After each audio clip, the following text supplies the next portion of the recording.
ہمارے دشمن یہ جان لیں کہ پاکستان کے خلاف آئندہ کسی بھی مہم جوئی کی کوشش کی گئی تو اس بار جنگ کے اثرات محدود نہیں بلکہ انتہائی وسیع، خطرناک، دور رس اور تکلیف دہ ہوں گے۔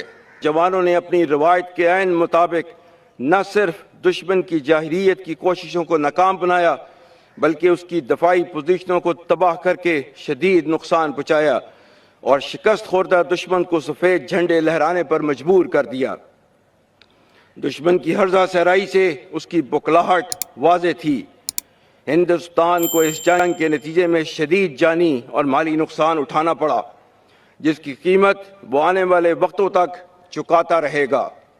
علاوہ ازیں فتح میزائلوں اور پاک فضائیہ کے شاہینوں نے دشمن کے 26 سے زیادہ عسکری اہداف کو کامیابی سے نشانہ بنایا۔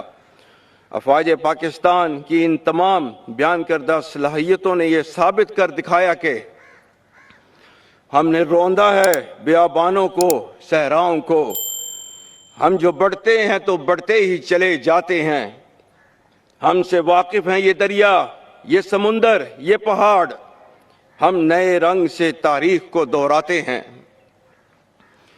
اسی ولولے، دفاعی صلاحیت اور قومی عزم کو دیکھتے ہوئے ہندوستان نے جنگ بندی کی خواہش کا اظہار عالمی اور دیگر بیرونی قوتوں سے کیا۔ شکست خوردہ ہندوستان نے امریکہ کی سیاسی قیادت کے ذریعے ثالثی کی پیشکش کی، جسے پاکستان نے خطے کے وسیع تر امن کی خاطر قبول کیا۔